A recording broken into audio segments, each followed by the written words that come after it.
Assalamualaikum warahmatullahi wabarakatuh.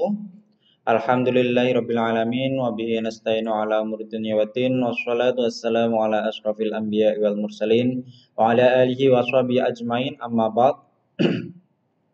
Ya teman-teman, melanjutkan materi yang sempat tertunda 1 minggu ya. Jadi kita hari ini akan membahas terkait pengukuran ranah psikomotorik hasil belajar ya. Jadi dalam taksonomi Bloom itu ada 3 ranah, mulai dari kognitif, afektif, dan psikomotorik. Nah hari ini kita akan membahas yang ketiga, setelah kemarin kita membahas terkait kognitif dan afektif. Nah, psikomotorik berarti kan nanti kalau dalam KI atau kompetensi inti itu masuk dalam KI 4, yaitu keterampilan. Nah, keterampilan ini berarti adalah terkait dengan gerak tubuh, kemudian juga kemampuan untuk melakukan sesuatu, baik dan membuat sesuatu, seperti nanti ada praktek atau kinerja, kemudian membuat produk, dan lain sebagainya. Nanti akan dibahas secara tuntas dalam video ini. Oke teman-teman, langsung saja. Nah, teori dasarnya kita kan menggunakan teori taksonomi Bloom. Nah, kalau dari kemarin yang kita bahas mulai dari kognitif yang belum kemudian direvisi ada 6, kemudian afektif ada 5. Nah, ini di Bloom itu kalau yang psikomotorik menggunakan taksonomi Bloom itu ada 7, yaitu persepsi, kesiapan, mekanisme, respon terbimbing, kemudian kemahiran, adaptasi, dan juga organisasi. Nah, ini nanti akan saya ulas, cuman nanti kita fokusnya sebagaimana yang saya sampaikan kepada pemakalah dan juga di perkuliahan awal, kita nanti menggunakannya adalah RHDIV, karena itu yang lebih relevan dan itu yang banyak digunakan dalam pembelajaran. Oke, saya singgung sedikit. Nah, persepsi itu apa? Persepsi itu adalah penggunaan indera dalam melakukan kegiatan suatu hal, yaitu mengidentifikasi. Jadi, tahapannya itu hampir sama dengan ketika kita mengurai atau mengidentifikasi pada tahapan kognitif, yaitu mulai dari mengingat, memahami, dan seterusnya. Dari kemampuan paling dasar sampai dengan kemampuan paling atas. Kalau digambarkan dengan piramida. Nah, psikomotorik pun juga sama, mulai dari persepsi, yaitu menggunakan indera. Indera itu ya mulai melihat, meraba, mengucap, dan lain sebagainya. Kemudian selanjutnya adalah kesiapan. Kesiapan itu setelah kita menangkap dari indera, kesiapan anak dalam mental, fisik, dan kesiapan emosi, yaitu mempersiapkan dari apa yang ia terima atau ia tangkap melalui indera, kemudian melalui tahapan kesiapan. Kemudian mekanisme, yaitu penampilan respon yang sudah dipelajari dan menjadi kebiasaan sehingga yang ditampilkan menunjukkan kemahiran. Jadi setelah di kesiapan ini, maka akan direspon menjadi sebuah penampilan atau mekanisme. Jadi akan ada respon terhadap yang ia terima dari panca indera, kemudian dicerna dan nanti akan menjadi respon sebuah penampilan. Nah, selanjutnya respon ini akan menjadi respon terbimbing, yaitu meniru dan mencoba. Nah, berulang-ulang ini dilakukan, jadi responnya terbimbing, sudah terarah, tapi tetap terjadi trial and error. Ya, kemudian barulah masuk dalam kemahiran. Kemahiran ini adalah kemampuan gerak motorik yang sempurna atau penuh. Jadi dilakukan sudah mahir. Nah, yang selanjutnya adalah adaptasi, yaitu berkembang. Dari kemahiran yang sudah bisa dilakukan, step-stepnya sudah terlaksana dengan baik. Nah, nanti diadaptasi, dimodifikasi dengan gerakan lainnya. Dan yang terakhir organisasi, yaitu ada pola gerak baru untuk disesuaikan dengan situasi atau masalah tertentu, merancang, menciptakan, dan mengatur. Ya, jadi terorganisir, menciptakan gerakan baru sebagai sebuah ciri khas dari dirinya. Ya, jadi ada 7 tadi: persepsi, kesiapan, mekanisme, respon terbimbing, kemudian kemahiran, adaptasi, dan organisasi. Nah, di dalam RGHDIV hampir sama sebenarnya ya, tapi lebih diminimalisir atau diringkas ya, diringkas menjadi 5 atau dikenal dengan P1, P2, P3, P4, dan P5. Apa itu? Nah, yaitu ini. Kalau paling enak ingatnya itu adalah imitasi, manipulasi, presisi, artikulasi, naturalisasi. Ya, si semua. Ya, jadi P1 itu imitasi, P2 itu manipulasi, P3 itu presisi, P4 itu artikulasi, P5 itu naturalisasi. Nah, nanti saya jelaskan. Ya. Oke, Yang pertama P1 yaitu adalah menirukan atau imitasi. Imitasi itu kan berarti tiruan. Nah, imitasi itu apa? Yaitu peserta didik mampu melakukan tindakan tertentu setelah melihat contoh dan berkualitas rendah. Ada kata kerjanya yaitu menyalin, mengikuti, mengulangi, menduplikasi. Yaitu adalah anak dia melihat tutorial atau guru praktek di depan. Ya, oh guru mempraktekkan gerakan takbiratul ikram. Oh guru mempraktekkan apa namanya membuat jus. Oh guru mempraktekkan membuat anyaman. Nah anak kemudian dia mengimitasi, meniru. Ya, jadi sudah melihat tutorial, sudah melihat panduan, sudah melihat dicontohkan, anak kemudian mempraktekkan ulang atau sambil mempraktekkan juga bisa. Nah, itu namanya gerakan atau keterampilan dalam P itu P1 yaitu imitasi, meniru. Jadi, anak tidak akan bisa melakukan tanpa diberi contoh atau melihat tutorialnya. Tuh ya, jadi imitasi ini kemampuan yang paling rendah. Nah, yang selanjutnya yaitu tahapan kedua, yaitu manipulasi. Ini kemampuan yang levelnya naik di atas imitasi. Manipulasi itu adalah kemampuan untuk melakukan tindakan tertentu dengan mengingat atau mengikuti prosedur perintah. Jadi bedanya kalau tadi melihat tutorial dan panduan atau mungkin video. Nah, kalau di dalam manipulasi itu adalah anak sekedar membaca. Oh, ini ada namanya langkah-langkah sholat, ada rukun sholat. Oh ini namanya langkah-langkah apa namanya gerakan takbiratul ihram. Ini langkah-langkah membuat jus. Ini langkah-langkah membuat anyaman. Nah kemudian anak itu dia mempraktekkan, yaitu melakukan keterampilannya sendiri setelah membaca suatu pelajaran atau memperoleh pelajaran. Jadi belum pernah melihat atau belum pernah melihat gerakan tersebut, belum pernah menyaksikan, belum pernah dicontohkan, dia hanya sekedar membaca prosedur. Kemudian dia mempraktekannya. Itu dinamakan manipulasi. Nah, jadi memanipulasi. Oh, ini ada panduan dimanipulasi. Nah, itu. Dan gerakannya belum sempurna. Nah, pada tahapan ketiga atau P3 yaitu presisi atau ketepatan itu barulah menjadi sebuah gerakan yang tepat. Namanya ketepatan. Yaitu menghaluskan menjadi lebih tepat atau melakukan sesuatu keterampilan dengan ketepatan yang tinggi. Yaitu dengan melaksanakan keterampilan tanpa bantuan, kemudian juga dia bisa melakukan sesuai dengan apa yang seharusnya dilakukan. Misalnya ada takbiratul ihram, ya sudah benar takbiratul ihramnya, mengangkat tangan, kemudian apa namanya mengucap Allahu Akbar, itu sudah benar. Saya contohkan lagi, misalnya ini olahraga yang paling mudah ya. Nah, kalau pada tahapan pertama imitasi itu guru mempraktekkan menendang bola atau misalnya jangan menendang lah ya yang kelihatan ya karena kaki saya nggak kelihatan. Misalnya adalah servis bola. Oh, servis bola seperti ini. Nah, anak kemudian mempraktekkan melihat guru atau diajari guru langsung. Nah, itu namanya imitasi. Kalau manipulasi dia membaca buku LKS atau buku materi. Oh, servis bola itu bola diangkat, kalau servis atas kemudian dipukul.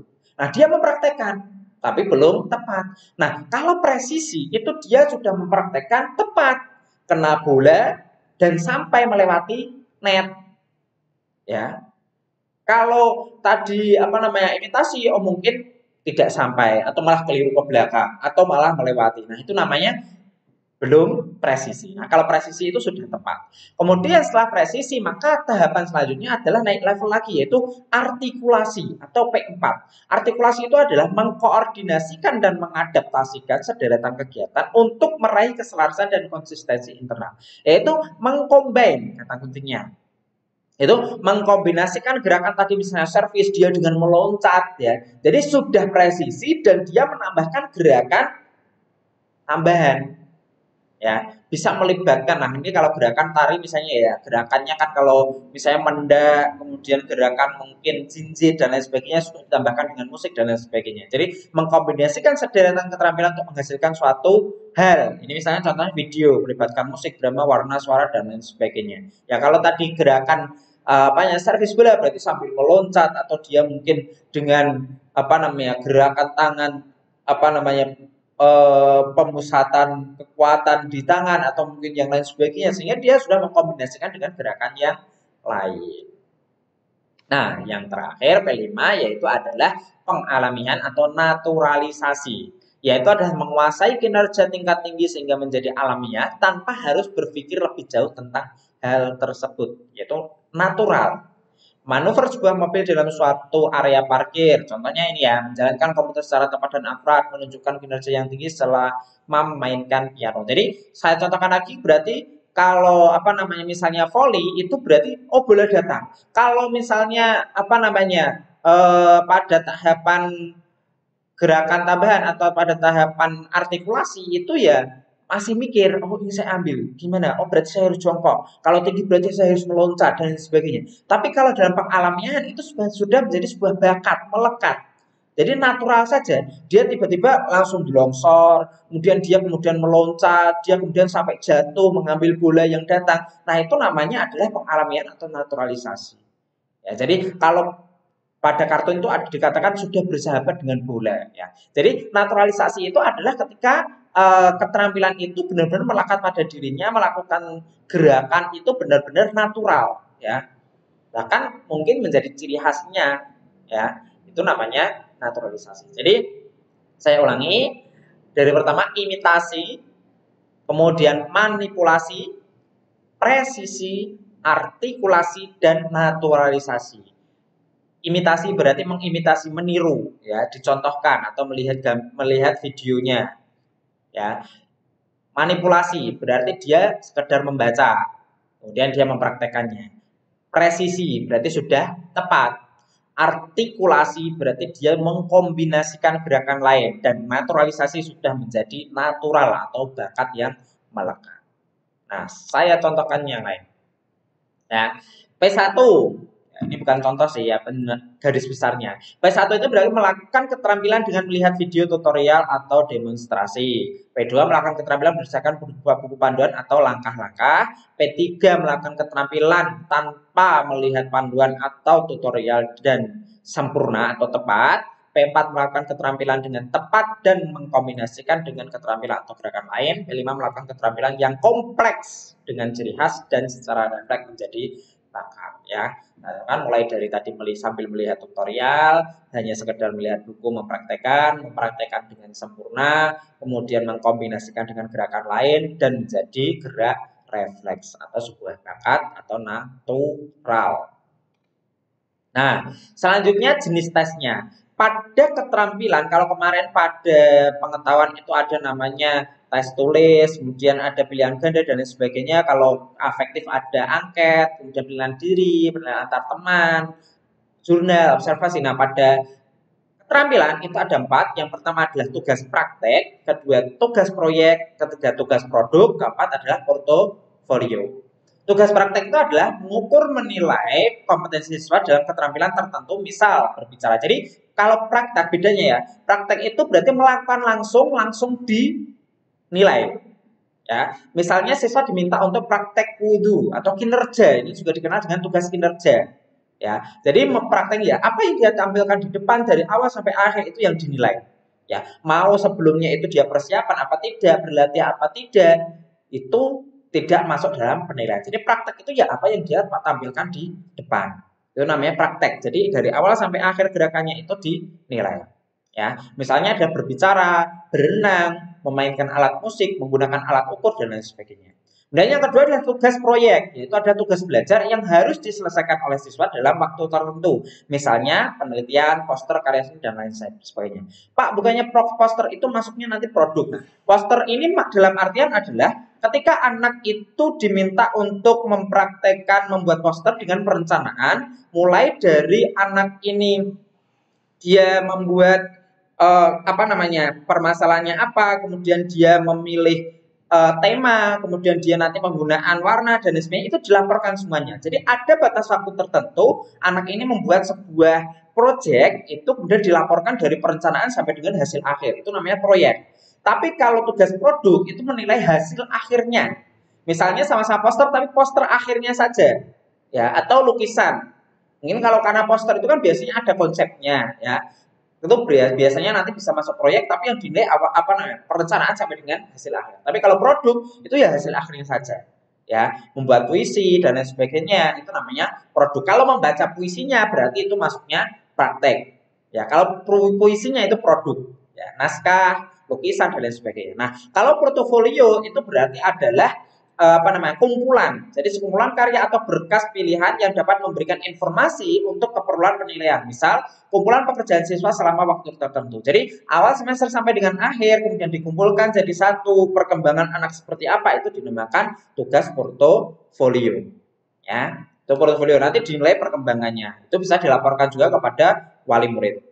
Kemudian ini contohnya tugas praktek ya. Jadi nanti kalau membuat tugas dan penilaian praktek, karena itu yang dinilai adalah bisa dikatakan bentuknya adalah subjektif ya. Walaupun yang dinilai objektif tapi maaf bukan subjektif, non objektif ya. Jadi tidak pasti jawaban benarnya, maka harus ada namanya pedoman penskoran.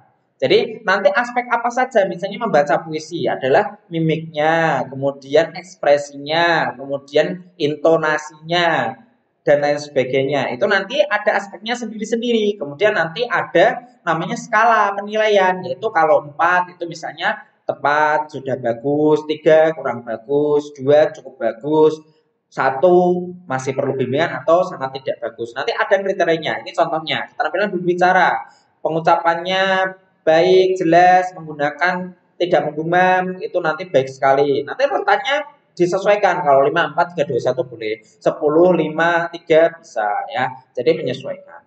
Kemudian contoh lain tugas praktek, ini misalnya ya, aspek yang dinilai, nah ini formatnya, menyiapkan, ini instrumennya, kalau tadi pedoman penskorannya, ini instrumennya, jadi menyiapkan alat dan bahan dapat skor berapa, langkah kerja dapat skor berapa, nah ini ketentuannya di bawah, skor 1 jika apa, bisa dideskripsikan per aspek atau langsung secara umum.